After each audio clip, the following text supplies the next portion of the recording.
Но на што денес ќе го кажеме е директно поврзано со најавите за суспензија на 20 полицајци на Блаце, за кои вчера МВР имаше и официјално соопштение. Едно од лицето БЈ, чиј идентитет засега нема да го откриеме, внимавајте, службеник кој е поставен на таа позиција откако Тошковски станува министер. Ова, почитувани, значи дека човекот кој го има пропуштено груби е негов личен избор за таа позиција. МВР вчера соопшти дека се изречени суспензии за 20 полицајци. Но внимавајте што се случува. Полицајецот БЈ истиот ден откако го пропуштил груби, земал боледување.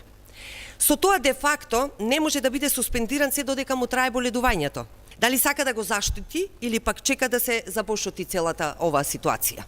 Имено првата вистина за која молчи Тошковски е дека целосно потврдила контролата на Блаце, поставена на кружниот тек 3 дена пред бегството. Зошто Тошковски молчи дека тие полицајци немале насока и не знаеле кого треба да чекаат и проверуваат? И зошто не е поднесена кривична пријава против полицајците, туку наводна суспензија кога станува збор за дело за кое може да се поднесе кривична пријава? Јавноста чека одговори и честност, министре. Ако сте доблесен, ќе си поднесете оставка.